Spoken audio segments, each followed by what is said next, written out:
বিসমিল্লাহির রহমানির রহিম। আজ কথা বলছি এমন একটা সময়, অনলাইনে যারা একটু হলেও সময় দেন তারা জানেন গাজাবাসীর আজ কী অবস্থা।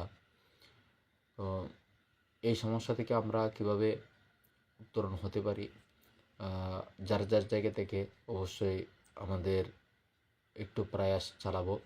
আমি আমার জায়গা থেকে একটু আলোচনার মধ্যস্থতায় আমি বোঝাতে চাচ্ছি, বলতে চাচ্ছি, আপনারা বলবেন, জানাবেন আসলে এই কথাগুলো, এই উদ্যোগটা কতটুকু কার্যকর হবে ইনশাল্লাহ।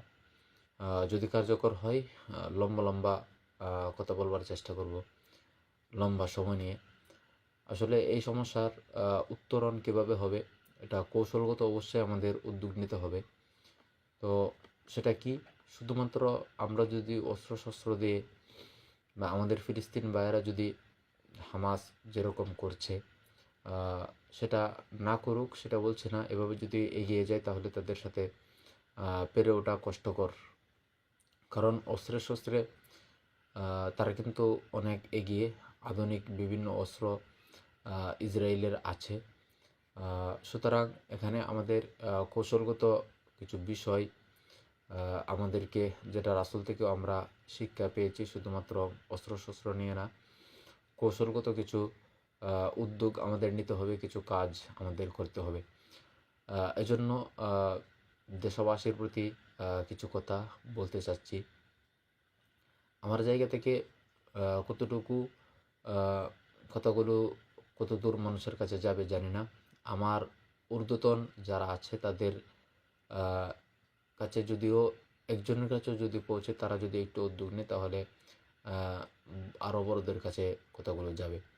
তো সেই উদ্যোগগুলো আসলে আমাদের কি হবে, সেইগুলো আমাদের কীভাবে উদ্যোগগুলো আমাদেরকে কীভাবে নিতে হবে, সেইগুলোর একটা যদি হয় এমন যে, এক নম্বর যে কৌশলগত উদ্যোগগুলো নিতে হবে, যেমন মানবিক, আমাদের সকলের জায়গা থেকে এগুলো জানাতে হবে, বলতে হবে যে হাজার হাজার নারী, হাজার হাজার শিশু, তাদেরকে এরকমভাবে অন্যায়ভাবে হত্যা করা হচ্ছে, তাদেরকে মেরে ফেলা হচ্ছে। খাদ্যের অভাব, তারা খাদ্যের অভাব, আপনি আমি এই রোজার সময়ে বিভিন্ন আইটেমের ইফতার নিয়ে যখন ইফতার করতে বসি, সাহারিতে যখন আমরা কয়েক আইটেমের তরকারি দিয়ে পেট পূর্ণ করি, আমরা পূর্ণ করে খাই, আর ঠিক এই মুহূর্তেই তারা যখন ইফতার করতে বসে তাদের সম্মুখে এসে পড়ে বোমা। তারা যখন সেহরি খেতে উঠবে, সেহরির আমাদের মুয়াজ্জিনগণ আজানের পূর্বে ডেকে তুলেন, তাদের কানে ভেসে আসে অস্ত্রের আওয়াজ, বোমার আওয়াজ, বিল্ডিং ধসে পড়ার আওয়াজ।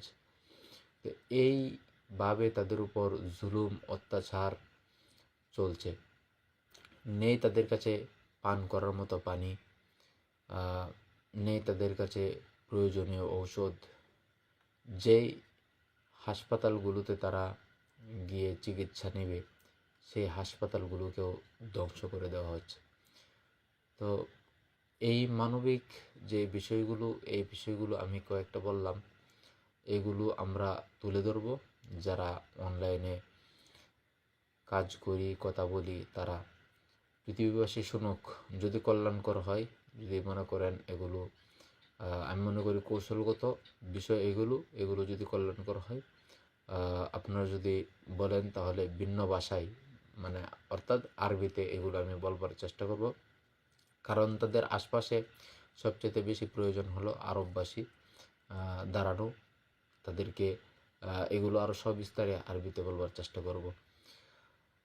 এরপর হলো যেই ইসলামিক মাইন্ড থেকে এটা যদি আমরা দেখি, তাহলে ফিলিস্তিন শুধুমাত্র একটা ভূখণ্ড না, ফিলিস্তিন এটা আমাদের ভাইদের বা আমাদেরও পবিত্র একটা ভূমি।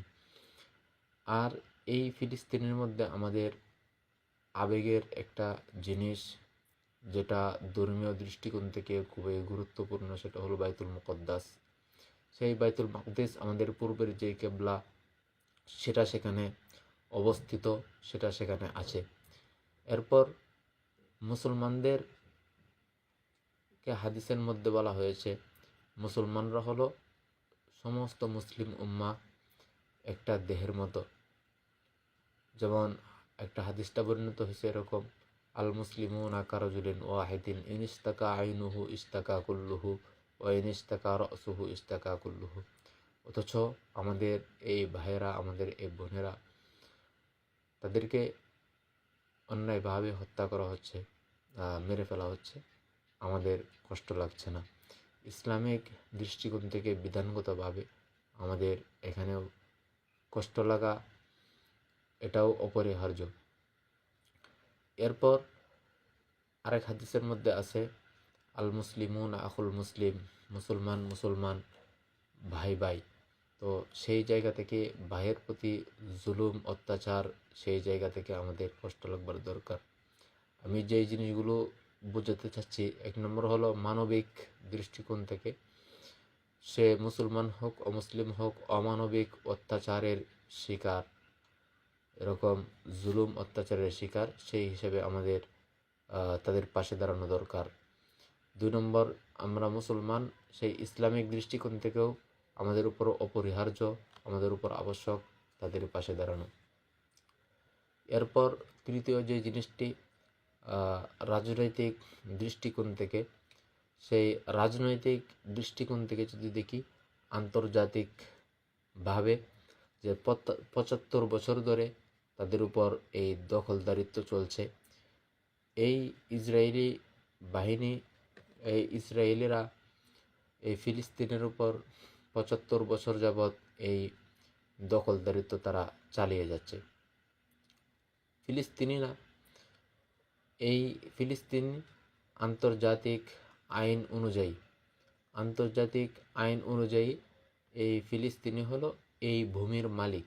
অথচ যারা মালিক তাদেরকে বিতাড়িত করবার চেষ্টা চলছে, তাদেরকে এরকমভাবে তাদের উপর তাদের যেই মালিকানা ভূমি, সেই ভূমি থেকে, সেই ভূমি দখলের জন্য, সেই ভূমি অর্জনের জন্য মালিক তার মালিকানা ফিরে পাওয়ার জন্য চেষ্টা করছে। আর তাদের উপর সেই কারণেই জুলুম অত্যাচার এবং অত্যাচারের স্টিম রুলার চালানো হচ্ছে। আমি আবারও বলছি, আন্তর্জাতিক এবং রাজনৈতিক দৃষ্টিকোণ থেকে যদি দেখি, তাহলেও 75 বছর যাবৎ তারা দখল করে আসছে এবং ফিলিস্তিনি এই ভূমির মালিক, এটা আন্তর্জাতিক আইন স্বীকৃত। এরপর আমরা যদি তাদের পাশে না দাঁড়াই, তাহলে অন্যরা তাদের পাশে দাঁড়াবে না। এজন্য আমাদেরকে তাদের পাশে দাঁড়াতে হবে। কারণ হলো, যে কাজগুলো করছে তারা, এটা অন্যায়। আমাদের সকলকেই ন্যায়ের পক্ষে দাঁড়াতে হবে। অন্যায়ভাবে তাদের উপর অত্যাচার জুলুম করছে, সুতরাং তাদের পাশে আমাদেরকে দাঁড়াতে হবে।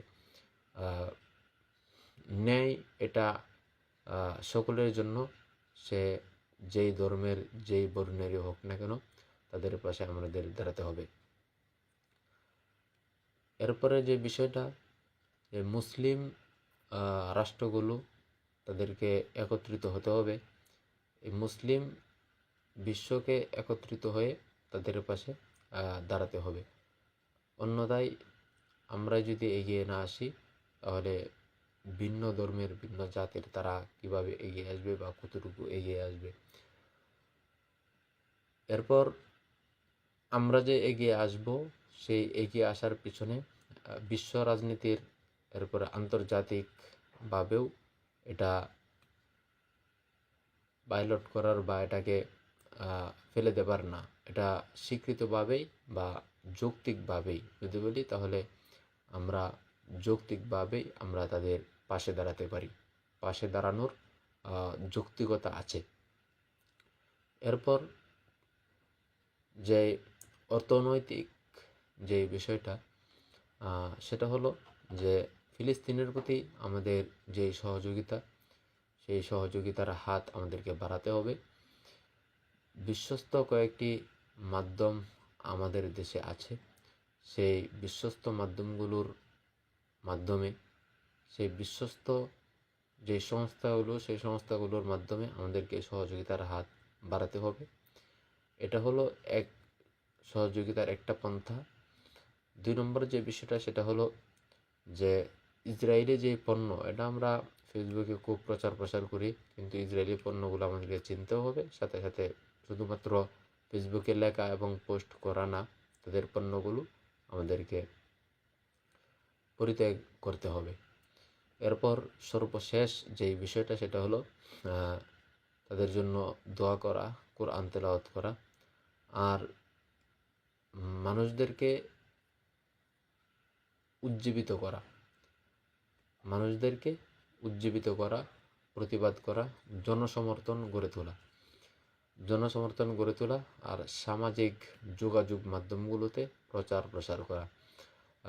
এটা হলো যে কৌশলগতভাবে যদি আমরা তাদের মোকাবেলা করতে চাই, তাহলে এগুলো হতে পারে পন্থা। এগুলো যদি আপনি মনে করেন যে যৌক্তিক যে কথাগুলো বললাম, তাহলে খুব ভালো সাড়া যদি পাই, তাহলে এগুলো আমি আরবিতে বলবার চেষ্টা করব, যাতে আরব বিশ্বগুলো কথাগুলো বুঝে, জানে, শুনে। আল্লাহ পাক আমাদেরকে বুঝবার তৌফিক দান করুন, এবং এটা খুব বেশি প্রচার হওয়া দরকার আমার মনে হয়।